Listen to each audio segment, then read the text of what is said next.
Ah, merci, c'est gentil. Sinon, je prends la grosse voix. Bonsoir. C'est peut-être 2 secondes, d'accord. Ça marche. La technique.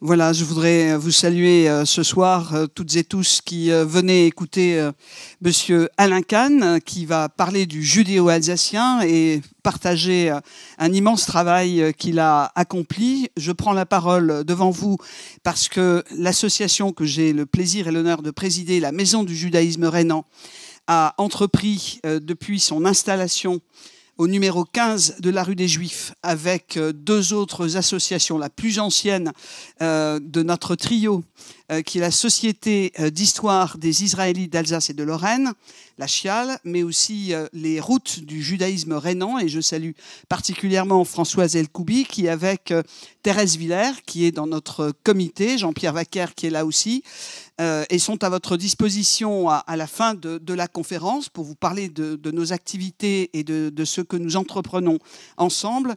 Nous avions considéré qu'il était important de pouvoir dépasser les limites des personnes érudites qui s'intéressent aux questions historiques, du patrimoine et de l'histoire du judaïsme de notre ville, de notre région, et au-delà de la vallée rhénane, puisque nous allons de Cologne jusqu'à Bâle, pour l'instant, peut-être un petit peu plus loin. Et nous voulons faire en sorte que cette histoire, cet héritage, soit le plus connu et le plus partagé. Vous comprenez aussi qu'être conscient de l'histoire qui est la nôtre, la partager, c'est mieux se connaître soi-même, c'est être aussi, je dirais, respectueux de l'apport des populations qui ont enrichi notre ville, sa culture, ses langues. Je dis ses langues parce qu'il y a bien sûr ce qu'on appelle le yiddish plus directement, mais il y a aussi ce que parfois j'expliquais à beaucoup de gens qui n'en revenaient pas, le judéo-alsacien. Et je suis extrêmement heureuse que M. Kahn ait pu faire ce travail et le rendre public, et qu'il y ait ce soir un public important, nombreux, qui est venu l'écouter. En effet, nous avons besoin de populariser ces connaissances. Nous avons une université importante, nous avons une université populaire qui est également extrêmement active, nous avons des étudiants, nous espérons dans nos associations accueillir des chercheurs, nous avons les locaux pour cela, nous avons une bibliothèque, celle de la CHIAL, nous collectons des ouvrages, des lettres, des documents, puisque après ce qui s'est passé au moment de la Deuxième Guerre mondiale, et vous savez c'est un sujet d'actualité, les biens spoliés, il nous est apparu nécessaire de pouvoir aussi, à notre mesure évidemment, mais c'est aussi une entreprise, je dirais, citoyenne d'une certaine manière, c'est une implication de gens, d'associations, de bénévoles, mais qui sont en lien avec, je dirais, de grands chercheurs et de grands spécialistes sur les biens spoliés. Et nous savons qu'il y a encore beaucoup de biens, d'objets, de lettres, de documents familiaux qui peuvent être retrouvés, qui peuvent servir à cette histoire, au-delà des biens qui relèvent de l'art ou des arts, qui sont à restituer à leurs propriétaires. C'est un enjeu, je le disais, de citoyenneté. Je l'explique parfois. Puisque j'ai rencontré des gens qui n'osaient pas, des descendants qui n'osaient pas revendiquer un tableau, un bien qui avait appartenu à la famille, parce que dans la famille, on n'en avait pas parlé. Et parce qu'au fond, il valait mieux avoir un certain oubli de ce qui avait pu être douloureux à un moment donné.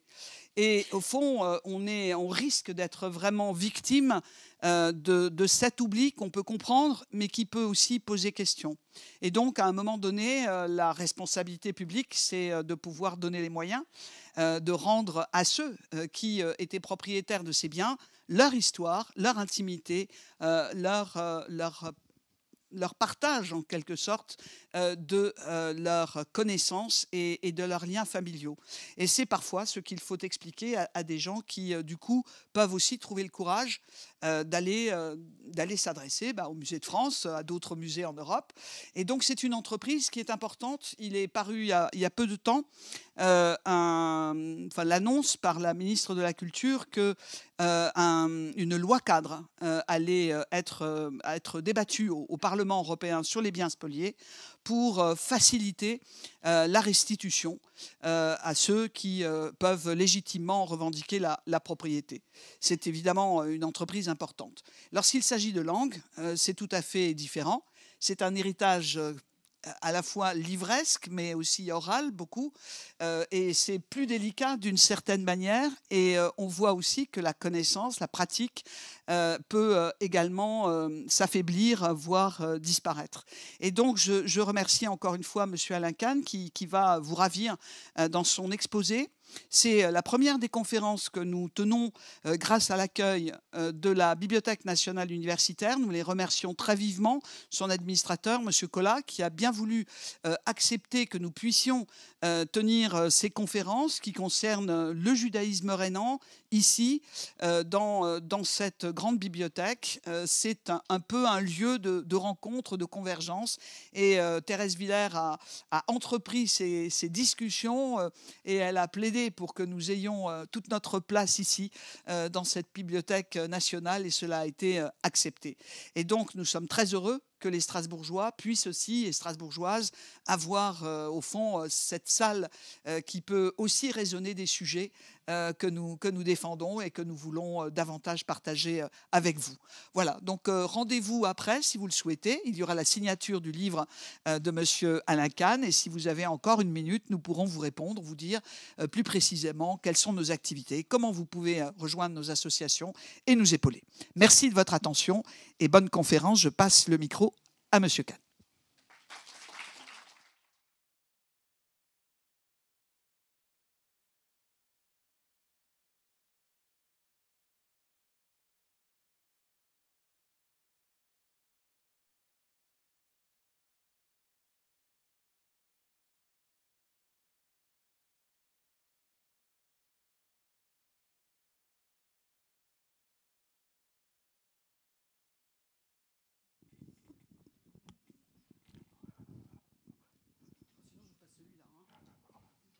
Ah, 1, 2, 3, non. Maintenant qu'il marche. Ça va. Je prends celui-là. Vous m'entendez? Oui, c'est bien.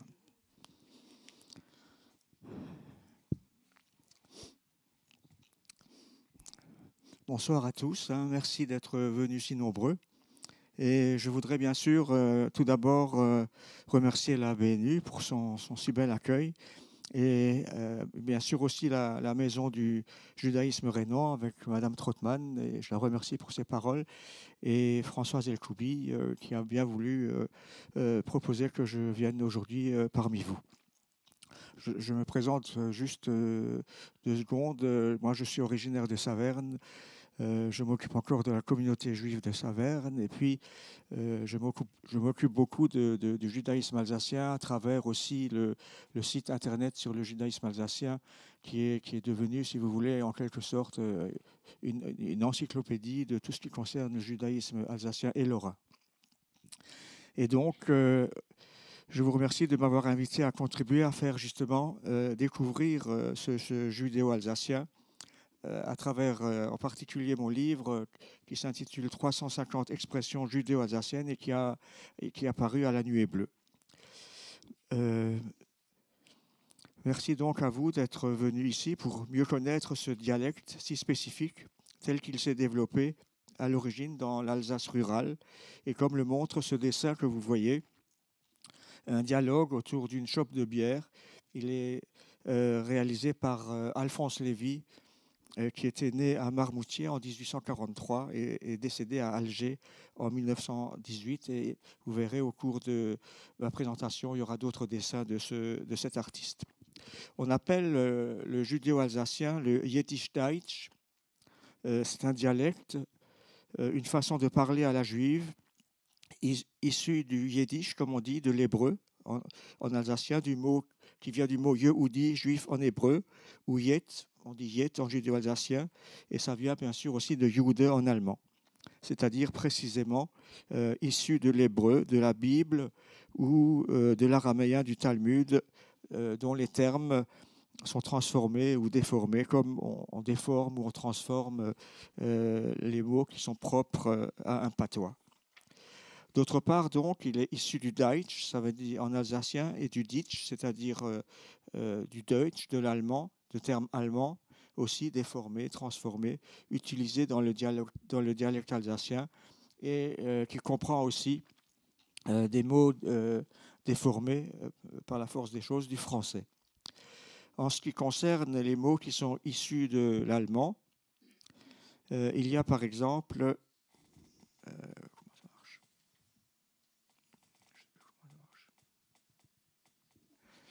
ce qu'on appelle le Gissef, que vous voyez ici, qui vient de Gießen, verser en allemand. Il s'agit de cette fontaine murale, en général en étain ou en cuivre, qu'on trouvait et que l'on trouve encore dans les familles juives ou non juives d'ailleurs. Elle permettait dans ce cadre-là à chacun de se laver les mains avant les repas, selon les prescriptions religieuses, en versant l'eau sur les mains avec le godet assorti, qui était assorti en général, c'était avec les mêmes matières.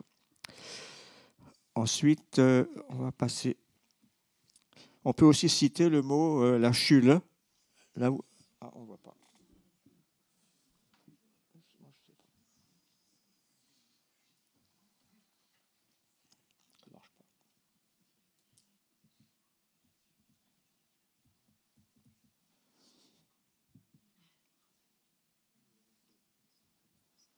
Je sais pas, ça ne marche pas.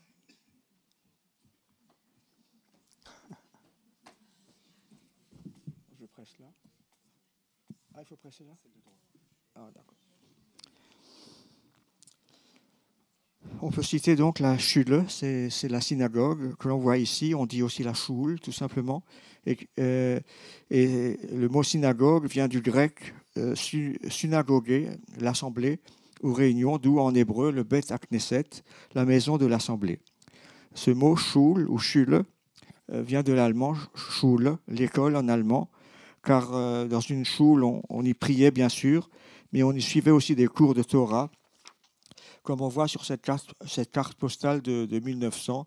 Et c'était la nouvelle synagogue de Saverne avec, vous voyez, le bâtiment annexe où justement des cours de Torah étaient donnés. On appelait ça le Cheder, d'un mot hébreu, Cheder, qui signifie la chambre ou le local en hébreu. Ainsi, globalement, le judéo-alsacien est issu à près de 90%, d'une part, de ces termes typiquement alsaciens, issus surtout de l'allemand, mais aussi d'hébraïsme. En effet, parallèlement à l'influence de l'allemand et de l'alsacien, les hébraïsmes se sont développés et ces expressions d'origine hébraïque se mélangent donc avec l'alsacien. Certains mots ont fini par être connus de tous, comme Bayes, c'est la maison ou la bicoque, qui vient de l'hébreu bayit, qui donne aussi un mot balbos ou balposté. On ajoute bal, qui signifie en hébreu maître. Ici, ça donne maître ou maîtresse de maison. Par ailleurs, il y a des mots moins sympathiques. Beheim, quand on dit à quelqu'un beheim, ça désigne une personne pas très intelligente, alors que ce mot vient de l'hébreu beheima, l'animal, comme Eigel, qui vient de Hegel, le veau, en hébreu, pour se moquer d'un imbécile. On peut encore citer un mot qui est très connu, ganef, qui vient de ganav, le voleur en hébreu, également un mot que bien des Alsaciens connaissent encore aujourd'hui, comme berches,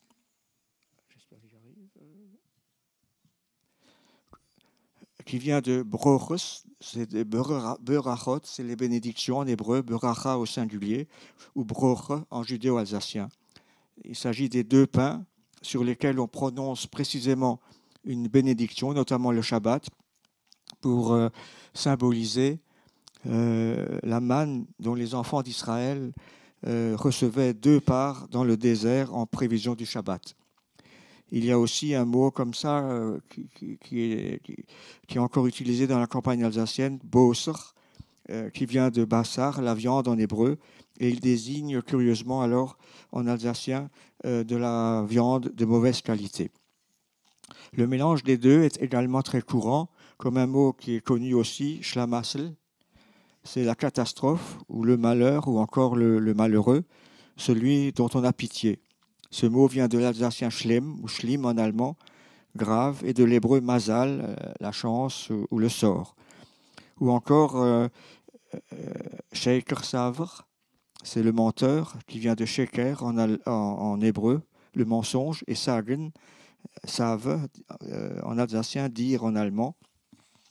On trouve également des mots qui relèvent du vieil allemand, comme Ede, c'est le père, qui vient de Ada, c'est un terme du vieil allemand, ou Harle, qui vient de Herrlein, le grand-père, ou familièrement le petit-père.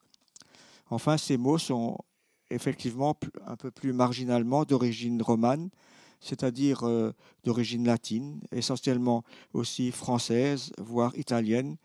Je vous donne un exemple, le sargenes, l'habit mortuaire en lin, que les Juifs pieux portent pour prier, notamment à Yom Kippour, le jour du grand pardon, comme on le voit sur ce dessin qui est aussi d'Alphonse Lévy. Et à côté, vous avez une représentation de cet habit mortuaire aujourd'hui. Ce mot vient de sargano, le linceul en italien, qui est dérivé du latin sarica, qui a donné d'une part sarg, le cercueil en allemand, et sarig en alsacien. D'autre part, sarge en vieux français, puis serge en français, désigne aussi une étoffe noble, mais en soie. Il y a une expression qui utilise ce mot sargenes. On disait sargenes hot kasak. Un habit mortuaire n'a pas de poche. C'est-à-dire qu'on ne peut rien emporter dans l'au-delà. Il faut donc faire preuve d'humilité et de générosité. L'expression vise aussi bien sûr l'avarice. Parmi les mots les plus nombreux qui ne sont issus que du français, on peut citer un autre mot qui n'est pas très joli, Belsel, c'est la bonne qui travaillait dans les maisons et qui est une déformation du français pucelle. Ou del, quand on va à un del, on va à un enterrement, qui vient du mot deuil, ou encore braille, qui vient de prier, dans le sens plutôt de supplier. Du français, il y a aussi un mot, frimsel, qui est écrit ici en caractère hébraïque. C'est une déformation du français vermicelle. Le frimsel, c'est un plat pour les grandes occasions. C'est des pâtes qui sont faites à la maison et pour la veille de Kippour, comme le montre ce dessin. C'est un plat toujours de choix qui est préparé pour les grandes occasions. Prier se dit en fait ore, et ça vient de orare en latin, comme benche quand on bénit, bénir, ça vient du latin benedicere, ou encore l'aïe, ça vient de legere en latin, et ça signifie lire dans la Torah. Et on demandait toujours Hast du gut geleint, ça veut dire est-ce que tu as bien lu dans la Torah. On pose d'ailleurs la même question à un enfant pour lui demander s'il a bien fait la prière avant de se coucher.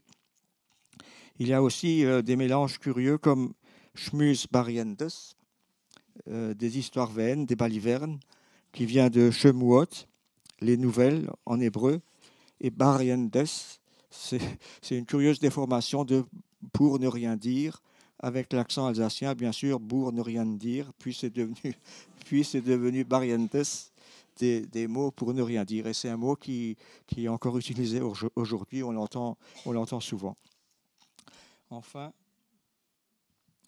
c'est ce qu'on appelle la Yitzstuhl, c'est la chaise où l'on devient juif. C'est le parrain, le Gvater, le Sandek, qui s'y assoit en tenant le bébé au moment de la circoncision. Ce mot a une racine grecque, ce qui est plus rare, comme ici le terme de syndic, qui à l'origine désignait un assistant en matière de justice. Il y a deux places, car l'une d'entre elles est toujours réservée au prophète Élie, annonciateur de la venue du Messie dans la tradition juive. Donc le judéo-alsacien est apparu très tôt, dès le XIIIe siècle, il y a quelques traces, mais il a connu son essor en tant que langage du quotidien dès le XVIIe, puis il s'est développé au cours des XVIIIe et XIXe dans la campagne alsacienne. Les Juifs d'Alsace, avant la Révolution française, ne pouvaient s'installer dans les grandes villes comme Strasbourg, Colmar ou Mulhouse, depuis en particulier la fameuse peste noire de 1349 qui les a chassés de tous les grands centres urbains. Ce fut après la guerre de 30 ans, lorsque l'Alsace est redevenue française, que des communautés se sont créées ou se sont vraiment développées dans les villes moyennes, dans les bourgs et dans les villages. Et le Jiddischdeutsch est devenu ainsi le parler de l'entre-soi et de la connivence avec autrui. Il se développait dans les petites communautés rurales dont les membres exprimaient ainsi leur appartenance, pour le meilleur et le pire, à une identité de destin, comme le concevait le poète et penseur Claude Vigée. Il est né André Strauss en 1921 à Bischwiller et est décédé en 2020 à Paris. Vigée, il avait choisi ce pseudonyme pour dire la vie j'ai. J'ai la vie j'ai. C'est dans ce contexte rural que ce dialecte a pris toute son ampleur. D'abord pour les Juifs entre eux, dans leur vie quotidienne.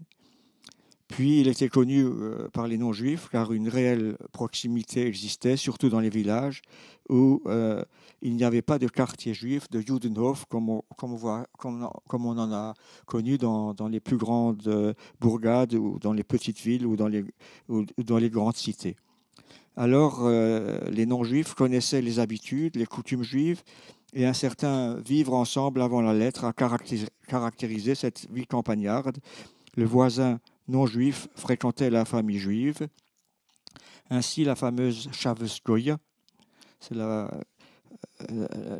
femme qui vient dans les maisons le Shabbat, dont on reparlera d'ailleurs, la non-juive du Shabbat, venait lui allumer la lumière, le Shavuos, le Shabbat. Goya, c'est le féminin de Goy, le non-juif, de l'hébreu Goy, peuple, pour désigner ici les autres peuples.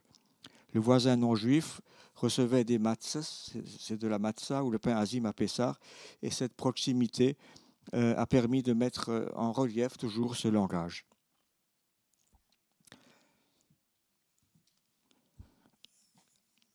Le non-juif venait aussi prendre un goûter dans la seke, comme vous voyez ici, c'est la souka, la cabane, comme on dit ici, joliment décorée pour les 8 jours de la fête.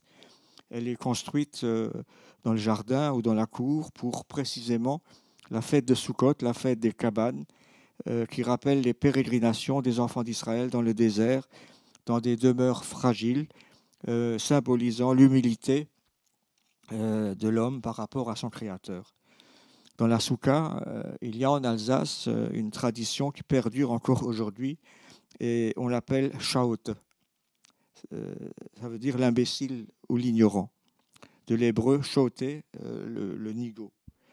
On accroche au plafond un oignon, c'est un peu curieux, hein, dans lequel on a planté 2 plumes en lien avec le verset 8 du psaume 17 qui dit « Betzel kunafera tastireni » tu me protèges à l'ombre c'est Betzel en hébreu, de tes ailes, kunafera.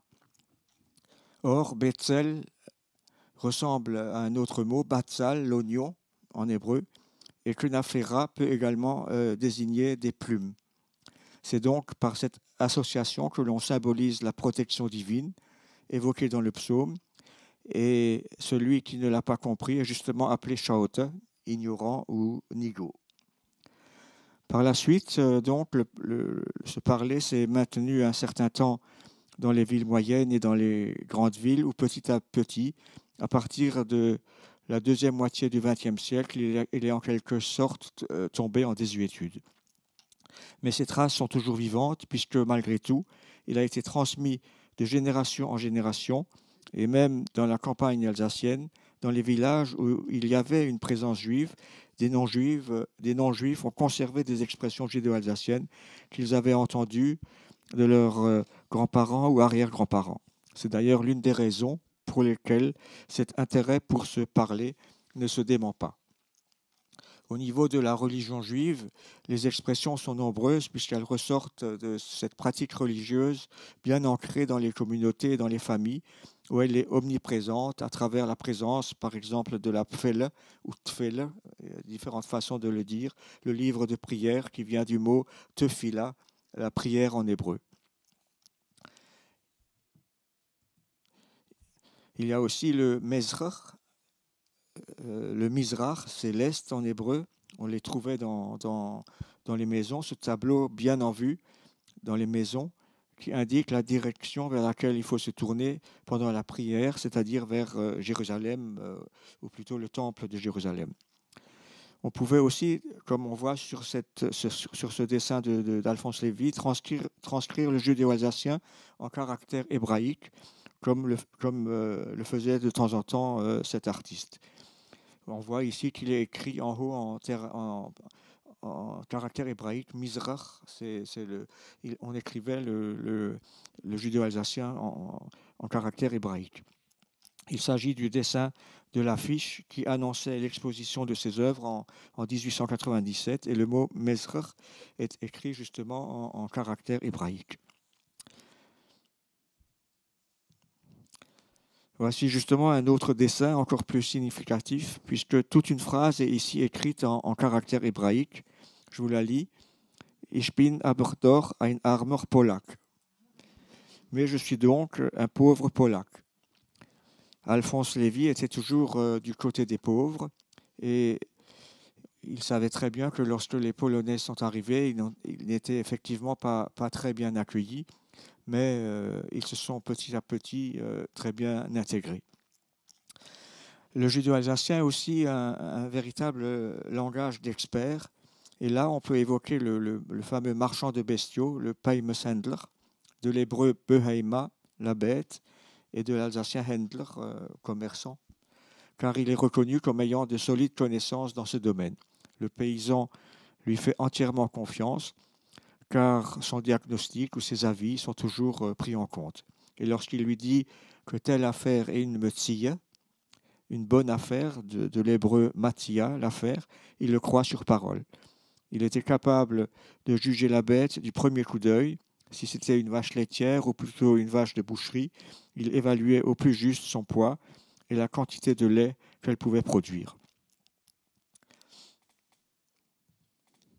Avec cette image d'Alphonse Lévy, on voit, il représente la dureté du métier du pauvre marchand de bestiaux de la campagne alsacienne. Il fallait se lever très tôt, amener les bêtes à pied et trouver du repos quelquefois chez le paysan ou chez l'aubergiste qui lui réservait souvent un petit espace pour manger cachère et prier. Sa façon de parler caractérise donc le juif alsacien de la campagne et lui permet de s'adapter à toutes les situations. À la maison, à la choule, à la synagogue, dans la vie quotidienne, il s'exprime dans ce langage savoureux. Avec ses amis non-juifs ou avec ses clients, il parle aussi en alsacien, ou comme il disait, goyimlich, à la façon des goyim, des non-juifs, ou encore en galleresteitsch. Ça, c'est aussi une expression qui veut dire en alsacien des curés. Le curé, c'est le galler en judéo-alsacien et qui vient du mot galar en hébreu qui signifie la tonsure. Le judéo-alsacien peut aussi être considéré comme une sorte de code d'honneur. La parole donnée chez tout commerçant ou intermédiaire est sacrée. Il n'a pas besoin d'un écrit. Dans un premier temps, on se tape légèrement la main et pour conclure une affaire définitivement, on se tape fermement les mains et cela vaut toutes les signatures. Il aimait, le Peimeshendler aimait dire « Ich hab Götter Shem in meiner Medine » j'ai un bon renom dans mon pays. C'était très important pour lui. Ensuite, le marchand de bestiaux, ou même, comme vous voyez ici, le colporteur, qu'on appelait aussi le Bondelmann, avec son baluchon en bandoulière. Ils sont souvent devenus des amis, pour certains des conseillers des familles qu'ils fréquentaient assidûment pour leurs activités. C'était aussi souvent par eux que les nouvelles de la région ou même du pays arrivaient dans les familles. L'image n'était pas idyllique, puisque souvent ce qu'on appelle le riches, l'antisémitisme, qui vient du mot racha en hébreu, le méchant, sévissait périodiquement, évidemment, en fonction des événements. Pourtant, ces marchands de bestiaux ou ces colporteurs avaient beaucoup de reconnaissance envers ces bravi goyim, ces gentils non-juifs, car ils savaient qu'ils étaient bien accueillis.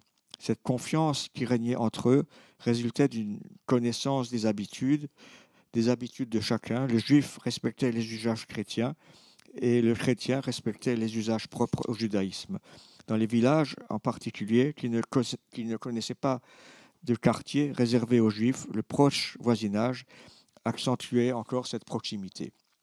Pourtant, le juif qui était monté, comme on dit, dans une grande ville, à Strasbourg, à Colmar ou à Mulhouse, se moquait malheureusement du juif de la campagne. Il se moquait d'un ton condescendant de ce qu'il appelait la Kuhvottel aristocratie, de cette aristocratie de queue de vache.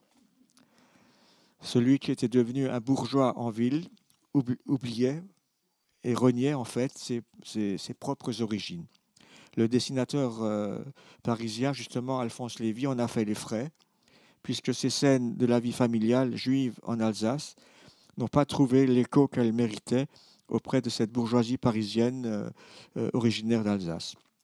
Or, il voulait décrire ce qu'on appelle les Landsiete, ces juifs de la campagne, si sincères, si authentiques, si pleins d'une foi inébranlable, malgré les difficultés de la vie. Et c'était en fait un hommage qu'il leur rendait, car c'était grâce à eux que ce fil conducteur de la foi juive a pu être transmis aux générations qui se succédaient. Pour paraphraser un célèbre slogan publicitaire, on pourrait dire que le judéo-alsacien, c'est vraiment le bon sens près de chez nous. Ainsi, ce parler conserve, malgré son déclin, un symbolisme lié à ses racines, à son terroir et à la force qu'il représente dans la transmission des valeurs d'un judaïsme authentique. Ces expressions en sont les vecteurs si éloquents. Elles sont présentées en essayant de faire ressortir à la fois l'étymologie des mots et leur signification culturelle et sociale. Ainsi, mon ouvrage, à travers plus de 350 expressions judéo-alsaciennes, cherche à transmettre le quotidien de ces Juifs d'Alsace qui vivaient dans les villages ou dans les bourgs de cette région. Ils vivaient entre eux et, comme on l'a dit, aussi au milieu de la population avec laquelle les relations pouvaient être plus ou moins bonnes en fonction des réalités du moment. Cette proximité favorisait souvent une certaine entente, même si elle n'empêchait pas les dérives selon les cours de l'histoire. On se supportait mieux puisqu'on se côtoyait et on finissait par mieux se connaître. C'est donc un travail de mémoire, non seulement pour le conserver, mais aussi pour le réhabiliter en tant que dialecte qui a fait longtemps le quotidien des Juifs de l'Alsace rurale et qui, grâce à ce parler, a imprégné jusqu'à aujourd'hui l'état d'esprit de tant de familles dont beaucoup sont maintenant dispersés loin de leurs racines. Ce langage reflète bien l'état d'esprit du judaïsme rural dont parlait André Neher, que l'on voit sur cette photo. Rabbin et philosophe, il est né en 1914 à Obernai et décédé en 1988 à Jérusalem. C'est cet état d'esprit dont il parle que l'on peut retrouver ainsi à travers ces expressions, ces mots qui intègrent souvent un franc-parler, souvent de l'ironie, mais aussi un humour salvateur. Un humour qui fait souvent mieux passer la critique, comme l'a si bien démontré Freddy Raphaël. J'ajouterai pour l'occasion quelques exemples de cet humour, si présent d'ailleurs dans les expressions, mais aussi à travers de petites histoires. Tout d'abord, voici une histoire que l'on peut rapprocher de la couverture du livre.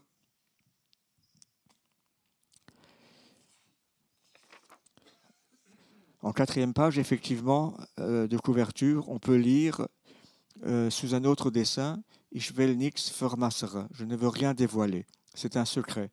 Ça reste à découvrir. Vermassere, ça vient précisément de l'hébreu « massar », transmettre, et de « bamar teres » en secret.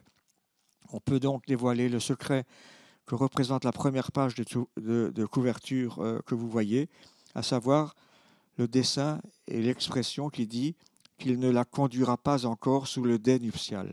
Er führt sie noch nicht unter die Chuppe. De choupa en hébreu, c'est le dais nuptial.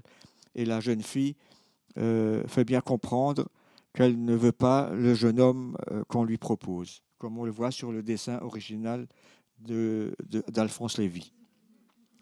Alphonse Lévy a sous-titré le dessin original « Es will nicht ». Elle ne le veut pas. Lors de cette réunion qu'on appelle le Pschau, de Schauen en allemand, la présentation par le marieur qu'on appelle le Schatchen, Chatran en hébreu. On le voit d'ailleurs, ce monsieur avec le chapeau, debout derrière le fauteuil, inquiet à cause du peu d'enthousiasme que manifeste la jeune fille envers son prétendant.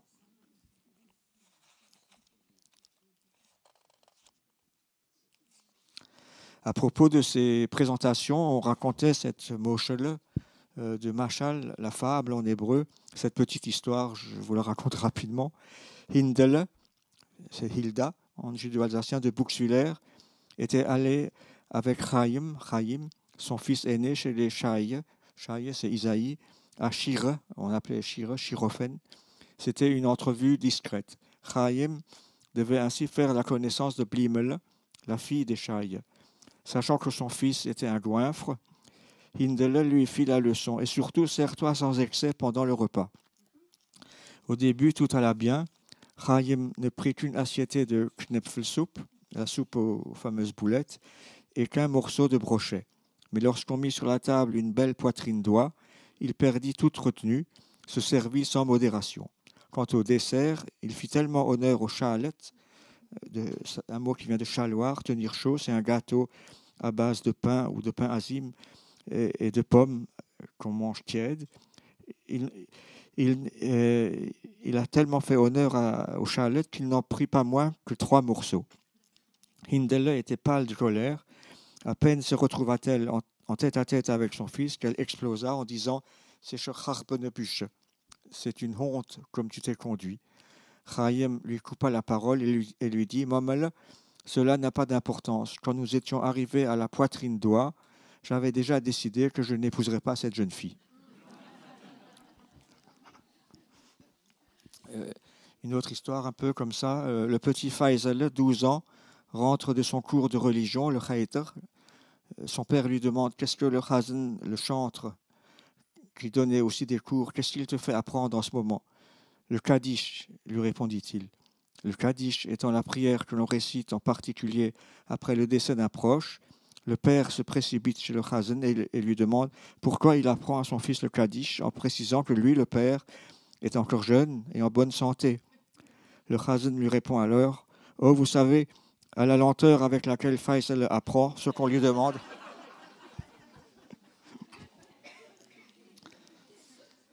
Maintenant, on se moquait aussi de la roublardise de certains. Ainsi, un riche commerçant se rend chez son avocat et lui demande « Et si j'envoyais un beau foie gras au juge, gardez-vous-en bien, vous perdriez immanquablement votre procès. » 8 jours plus tard, le commerçant retourne chez son avocat et lui dit « J'ai quand même envoyé le foie gras, mais au nom de l'adversaire. »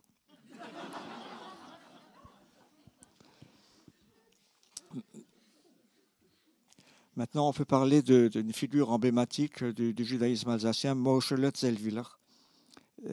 C'est la figure emblématique du Schnorrer, de Schnorren, mendier en allemand, du mendiant, devenu souvent colporteur, ce Bandelmann avec son sac en bandoulière.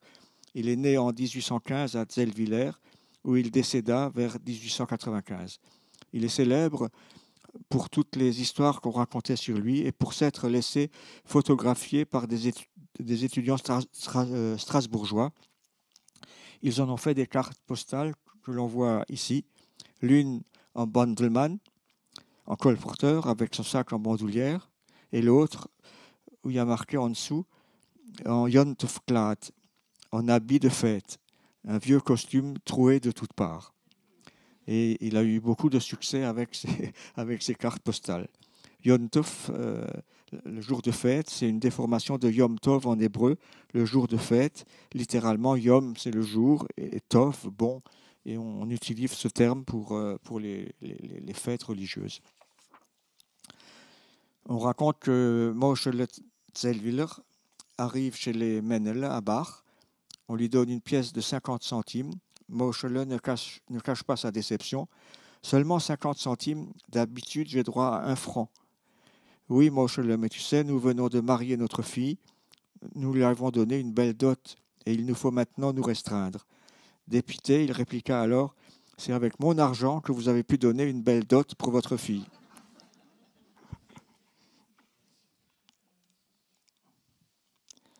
Alors, il y a une autre figure emblématique sur le fameux Schlemiel von Sonntag, dont vous voyez un dessin qui peut l'évoquer. Le Shelumiel, c'est le nom hébraïque, le prénom hébraïque du dimanche, celui qui est malchanceux, maladroit, ou niais dès le dimanche, c'est-à-dire dès le début de la semaine et pour toute la semaine. On racontait ainsi qu'un jeune Schlemiel n'était pas capable de faire grand-chose. Ses parents lui ont dit « Écoute, tu vas aller travailler en ville ». Il lui donne un cheval, il part en ville, puis comme il fait très chaud, il a sommeil, s'arrête sur la route et dort sur le cheval. Des gens passent et ramènent son cheval. Le jeune homme se réveille et arrive ainsi de nouveau dans ce village et dit « Tiens, un village comme le nôtre ». Il continue et voit sa maison et dit « Tiens, une maison comme la nôtre ». Sa mère est à la fenêtre et il dit « Tiens, une mère comme la mienne ». Et sa mère le voit et elle dit « Tiens, un Schlemiel comme le nôtre ».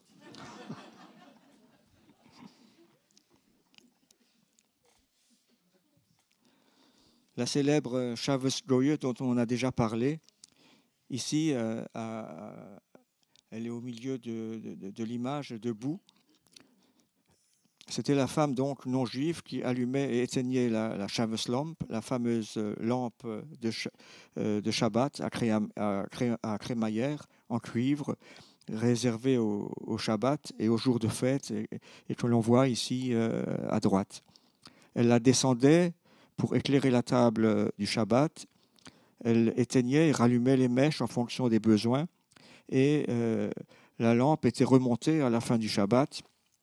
Et on avait coutume de dire alors, à la fin du Shabbat, quand la lampe était de nouveau en haut, « Lampe ruf, da yes runter ». La lampe en haut, les soucis en bas. À la fin du Shabbat, les soucis quotidiens revenaient pour la semaine.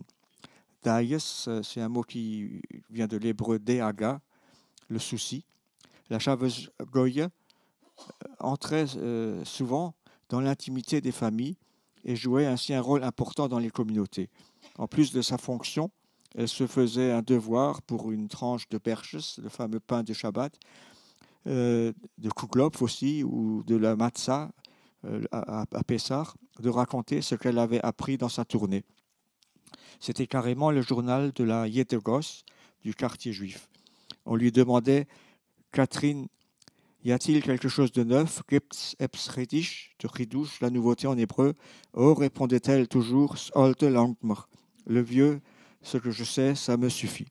Mais cela ne l'empêchait pas de déverser ses commérages. Il valait mieux être bien avec elle plutôt qu'en mauvais termes.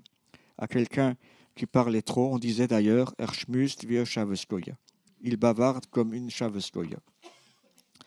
Voici maintenant quelques expressions précisément pour vous donner une idée comment elles sont traduites et commentées. Elles montrent aussi que les Juifs de la campagne alsacienne étaient imprégnés par leur judaïté et par leur environnement. Et ils vivaient en tant que tels et de nombreuses expressions en attestent. D'abord, le thème du souci revient souvent, comme cette expression « Dayes für ungelegte Eier », des soucis pour des œufs qui ne sont pas encore pondus. Des soucis donc pour rien ou des soucis injustifiés. On appelait celui qui se faisait continuellement du souci ou quelqu'un de trop curieux de Baldai, littéralement le maître du souci. Ou encore une expression qui est connue, Eskratzishkaner Bechenum, Entweder hat Dies oder hat keinem. Personne ne se gratte la tête pour rien, ou bien il a des soucis, ou bien il a des poux. Bechenem vient de bechinom, gratuit, pour rien en hébreu, et kenem de kinim, les poux en hébreu. Aussi, le juif alsacien est observateur, puisqu'il a bien sûr remarqué que ce geste a un double sens. En ce qui concerne la piété, lorsque les paysans croisaient le samedi les juifs endimanchés, ils disaient « C'est un bon juif, il respecte son Shabbat ». Les juifs se le disaient aussi entre eux par respect ou par admiration. Le terme Shavuos, le Shabbat, le jour du repos du samedi, vient de Shavat, chômé en hébreu, selon le texte biblique qui dit que l'Éternel a chômé le 7e jour et s'est reposé. Les juifs pratiquants étaient effectivement respectés par les non-juifs, qui d'ailleurs étaient familiers de ces pratiques religieuses et appréciaient au fond d'eux-mêmes ces comportements qui reflétaient une rigueur morale, en particulier cette coupure du Shabbat par rapport au rythme si dur de la semaine. Ils aimaient voir ces juifs endimanchés le samedi, en l'honneur de leur jour de repos, se promener apaisés pour l'occasion dans le village avec leur mine réjouie, comme on le voit sur ce dessin. La pauvreté est également un thème récurrent, comme par exemple « Het de Dalles in zeven farven ». Il a la misère en 7 couleurs. Dalles, ça vient de Dalut, la pauvreté en hébreu, et l'expression vise un individu qui vit dans une très grande pauvreté, mais aussi quelqu'un dont on dit qu'il est mechoul, en faillite, de cholo en hébreu. Il a la misère en 7 couleurs, il a une misère complète, comme l'arc-en-ciel est complet avec ses 7 couleurs. Il y a aussi une expression mechoul wie un schnock, ruiné comme un pauvre type. Alors schnock viendrait de schnack, le moustique en allemand. Il est donc ruiné comme le plus faible parmi les plus faibles. Schnock a peut-être été emprunté au fameux Schnokeloch de la célèbre chanson alsacienne ciblant un personnage qui ne sait pas ce qu'il veut. Il a été affublé du nom qui ne veut rien dire, de Hans im Schnokeloch, Jean au trou de moustique, ou certainement Jean à la cervelle d'un moustique et un faible qui se fait toujours avoir. Le service militaire était toujours une épreuve en temps de guerre, bien sûr, et était considéré comme une perte de temps en temps de paix. Ainsi, cette expression Chadushum von Flint, des balivernes sur un fusil. Chadushum, ça vient des Chidushim, des nouvelles, et c'est le pluriel de Chidush, déjà mentionné. Et Flint, c'est du vieil allemand une pierre à fusil. Lorsqu'un père demandait à son fils ce qu'il avait appris à l'armée, il lui répondait ainsi qu'il n'avait appris rien d'intéressant, si ce n'est la manipulation d'un fusil, et l'expression a été conservée pour stigmatiser des propos vraiment sans intérêt. Dans le même registre, on peut noter cette expression « Sigein ose sholom ». Ils font marche arrière. Mais littéralement en hébreu, « ose shalom » bimromav est tiré du Kaddish et veut dire, si on traduit mot à mot, celui qui fait la paix dans les hauteurs. Or, l'expression « Sigein ose sholom » veut dire « ils reculent » ou « ils font marche arrière », car on recule de 3 pas par humilité en récitant ce verset de la prière. Et pendant la guerre 14-18, l'expression a été utilisée par les soldats juifs alsaciens, alors allemands, mais français dans leur cœur, pour dire ainsi à leur famille que l'armée allemande reculait. Ils évitaient ainsi la censure, puisque la traduction littérale n'était pas suspecte. L'expression a continué à être utilisée pour viser quelqu'un qui subitement renonçait à un projet. Ensuite, une autre figure du judaïsme alsacien, c'est le Chochem von Utenheim, le savant de Chacham, le savant de Utenheim. Chochem, ça vient de Chacham, le sage, et Utenheim, c'est Utenheim, le nom d'un village alsacien. C'est ainsi que l'on désignait le rabbin Moïse Bloch, qui était né à Utenheim. On voit ici à droite sa stèle ainsi que celle de son épouse au cimetière israélite de Königshofen. Il a été un véritable érudit, auteur notamment d'un commentaire du Talmud sur les lois alimentaires, traité qui a été republié à Jérusalem. Et on voit ici la couverture de ce livre qui a été à nouveau publié. Au départ, on disait « Tu pêches de Chochum von Utene », tu es un savant comme lui. Mais petit à petit, l'expression a fini par s'appliquer ironiquement à quelqu'un qui se croyait intelligent alors qu'il ne l'était pas. Comme si dans la campagne alsacienne, il ne pouvait y avoir de véritables savants. La personnalité de Moïse Bloch, comme bien d'autres, prouve qu'il n'en est rien. Des expressions curieuses sont assez fréquentes, comme par exemple « Die Gans gehen barfuß ». Les oies marchent pieds nus. Barfuß en allemand veut dire pieds nus et Gans c'est loi. Dans cette expression moqueuse et imagée, il s'agit d'utiliser des propos qui n'ont aucun sens pour bien montrer le peu d'intérêt que peuvent représenter des propos ou des actes inconsidérés. Il y a encore une autre expression aussi qui est bizarre, spring à la vanille. C'est de veine et pattes, c'est springen, sauter, ici dans le sens de faire un éclat, une sauterie justement. On utilise simplement le mot vanille, tout simplement parce qu'il se rapproche de l'adjectif vaine, vanité. L'expression vise celles et ceux qui étalent leur train de vie, qui veulent toujours épater leurs proches, leurs amis ou leurs clients. J'ajouterais une expression qui montre qu'on finissait par bien utiliser des mots français en les mélangeant à de l'hébreu. Godel roche et petit chapeau. Grosse tête et petit chapeau. En hébreu, roche c'est la tête et gadol signifie grand. Donc l'expression s'adresse à quelqu'un qui a des projets qui le dépassent. Il a des ambitions qui ne sont pas à la hauteur de ses capacités. Il faut aussi noter par ailleurs que nombre de prénoms ou noms propres et leurs origines figurant en annexe dans l'ouvrage se transmettent de génération en génération jusqu'à nos jours. Certains sont curieux, comme le nom que le juif alsacien donne à la Suisse. Il l'appelait Boris Medine, le pays des vaches. De Parot, c'est les vaches en hébreu, para au singulier, et Medina, c'est le pays en hébreu. Et pour le mot, pour désigner la France, on dit Tsarfos.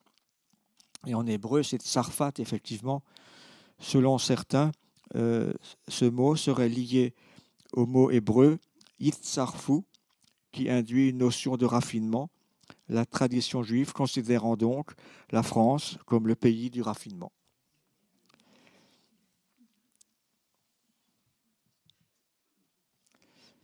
Enfin, comme on le voit sur ce dessin, la gastronomie a aussi une grande importance.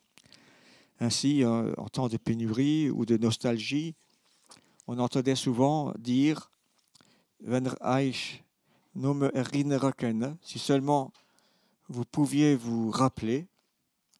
Bei uns haben wir als Gäste, chez nous à la maison, nous avions alors le bon Kugel, un gâteau rond à base de maigre, graisse de bœuf ou de veau, de farine et d'oignons. On pouvait y ajouter des morceaux de poire pour en faire un Beerekugel aux poires. On disait, comme ce vieux couple que l'on voit ici, si typique et chaleureux, Shabbos ohne Kugel hat's nicht gehen. Un Shabbat sans ce fameux Kugel, ça ne pouvait pas avoir lieu. Il ne pouvait pas y avoir non plus de Shabbat à Pessah. Il ne pouvait pas y avoir à Pessah une fête sans le Matzekugel, qui est l'équivalent pour Pessah. Et on aimait aussi la Frimselsoup, dont on a déjà parlé, avec les Matzelknöpfle, une soupe au vermicelle avec des boulettes de matzah, bien sûr à Pessah aussi, sans les vermicelles. Et vous voyez ici le dessin d'Alphonse Lévy, où on voit la maîtresse de maison qui prépare ces fameuses Matzelknöpfle.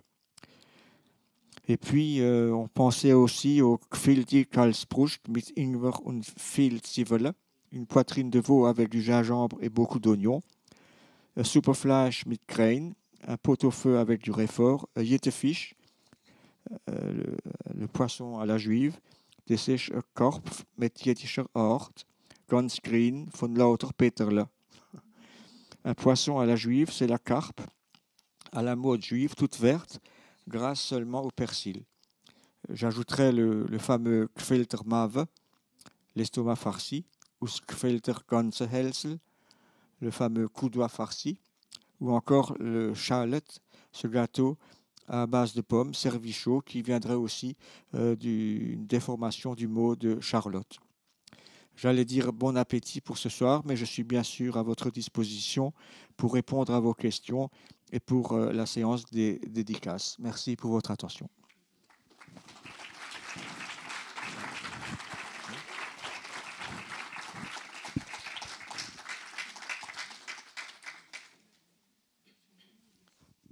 Si vous avez des questions, avec plaisir, ou si vous avez des expressions.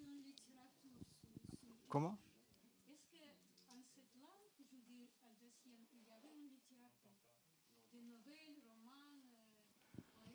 Il y a certains auteurs il y a des pièces de théâtre qui existent, qui ont utilisé le judéo-alsacien en le transcrivant comme c'était possible.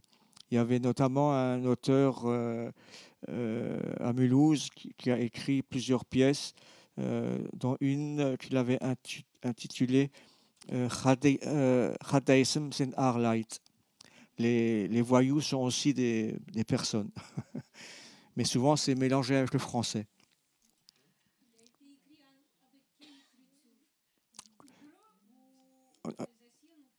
Alsacien et judéo-alsacien, mais en termes, en écriture française, oui.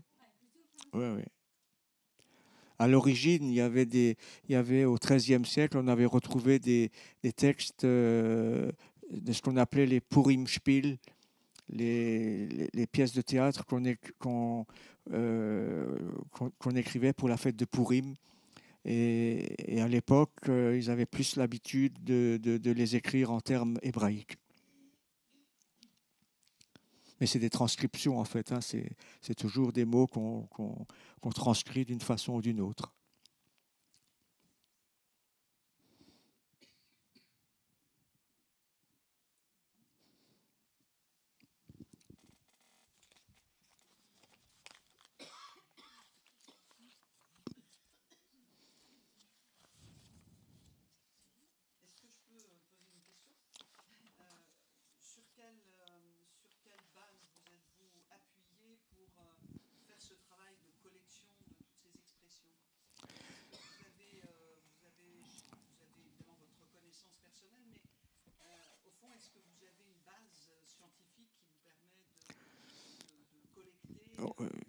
Oui, bien sûr, on a fait des recherches, on a lu beaucoup d'articles. Il y a eu des articles de Freddy Raphaël, qui a écrit beaucoup là-dessus. Et puis, il y a des ouvrages, des lexiques assez anciens qui permettent de bien travailler les mots, comme celui-ci, un parler qui s'éteint, le judéo-alsacien. Il y a aussi celui-ci, Elsässer Yiddish, qui est écrit par un rabbin qui était originaire de Bâle. Et là-dedans, il y a beaucoup d'éléments qui permettent de mieux comprendre comment se parler s'est formé et s'est transformé et a perduré. Et sinon, il y avait un spécialiste, Paul Lévy aussi, qui était très connu, qui a fait des recherches là-dessus. Mais bon, il y a aussi à Mulhouse, il y a l'université oui, qui a une branche sur le judéo-alsacien avec Astrid Stark. Oui. Et ça permet de travailler un peu plus sur l'origine des mots, sur savoir ce que chaque mot, chaque expression peut recouvrir. Et puis, le travail que j'ai voulu faire, c'était justement de les remettre dans leur contexte pour voir que ça correspondait vraiment à la vie quotidienne. Les gens vivaient comme ça et se parlaient comme ça. Et le fait qu'ils utilisaient des expressions comme ça prouve aussi que non seulement qu'ils avaient beaucoup d'imagination, mais aussi qu'il y avait justement ce fameux état d'esprit dont on a parlé et qui a caractérisé pendant les 17, 18e, 19e siècle et même au début du 20e siècle cette vie des Juifs dans la campagne alsacienne, une vie en général très marquée par le judaïsme. Ils étaient très, très croyants. Et ce que j'ai aussi voulu montrer, que justement, c'était des gens qui connaissaient aussi leur religion. C'était pas comme certains veulent souvent les présenter comme des gens un peu incultes. C'est tout à fait le contraire. Ils n'avaient peut-être pas tellement le temps d'étudier comme on peut étudier maintenant dans les écoles talmudiques et tout ça, mais ils étaient imprégnés par leur judaïsme et ils se consacraient à ça, surtout le Shabbat. Il y avait des cours le Shabbat, il y avait des enseignements, et puis les Shabbats et les jours de fête aussi. Mais souvent, ils préféraient d'abord se reposer, puisque c'était souvent une vie très dure. J'ai parlé du Shabbat, c'était quelque chose d'incroyable.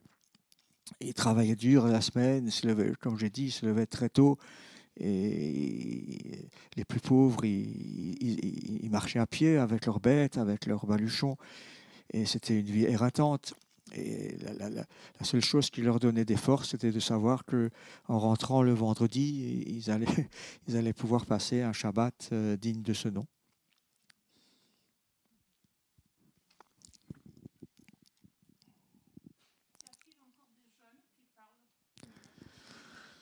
Il y en a plus beaucoup. Mais justement, c'est pour ça qu'on a essayé de collecter un maximum. J'ai pu interroger des gens qui le parlent encore. Il y a encore des gens de mon âge, il y a des gens plus âgés, mais on trouve encore des gens Mais le parler, vraiment, non. Mais ils connaissent des mots, ils connaissent des expressions. Il y a quelques personnes encore qui le parlent, mais c'est très rare.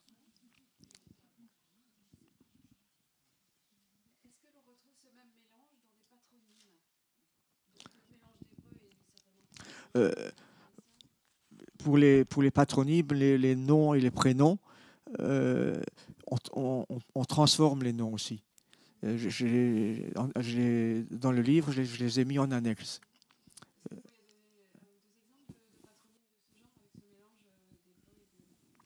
C'est pas tellement du mélange. Hein, Oui, je peux vous. Attendez.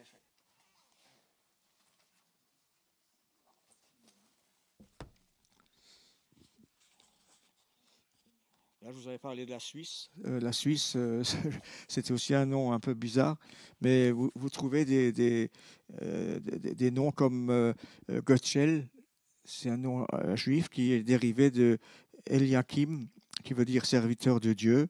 Euh, euh, et ça a dérivé en Guccio, en Gottlieb. Vous voyez, il y a beaucoup de mots comme ça qui ont été Hayman, ça vient de Chaim. C'était surtout à l'époque quand les Juifs ont dû prendre nom en 1806, quand Napoléon a créé l'État civil. Il fallait choisir un nom et puis souvent les préposés donnaient un nom en fonction de l'origine, en fonction du métier. Et puis c'est comme ça que beaucoup de noms juifs sont apparus. Il y a d'autres noms.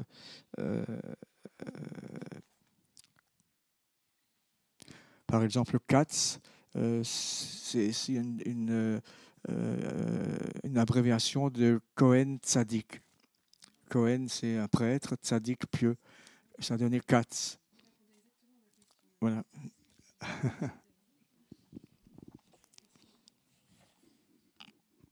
Il y avait aussi des noms de villages en Alsace qui étaient qu'on appelait différemment du nom que le village avait. Par exemple, en judéo-alsacien, Altkirch, on l'appelle Alt-Defle, parce qu'en judéo-alsacien, Defle, c'est l'église. Ça vient de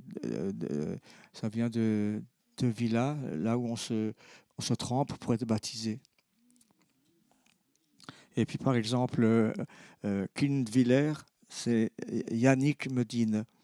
C'est le pays. Yannick, c'est des petits-enfants, quoi. Et c'est Kindwiller en judéo-alsacien, en alsacien. Et il y a un autre village, par exemple, Dauendorf, vous connaissez. En judéo-alsacien, on dit que c'est Huschem-Medine. C'est le village des sourds. En allemand, Taub, c'est sourd. Hein. Et Dorf, le village. Et en judéo-alsacien, sourd, ça devient Huschem. Huschem-Medine, en référence, c'est assez curieux, Huschem en hébreu, ça fait référence à Hushim. C'était le fils sourd et muet de Dan, l'un des fils de Jacob, ce qui prouve encore une fois de plus que les Juifs connaissaient quand même un peu la Bible. Et il y a aussi Sainte-Croix-en-Plaine, qu'on appelle Tseilem Mokum. C'est le nom en judéo-alsacien, l'endroit de la croix. On transformait comme ça les noms des villages aussi pour leur donner la couleur judéo-alsacienne.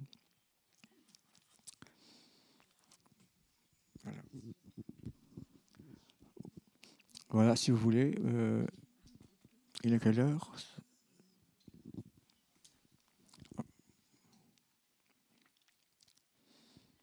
Plus de questions ? Madame Trockman, vous voulez encore ajouter quelque chose ? Si vous voulez, si vous êtes intéressé par le livre, je suis à votre disposition.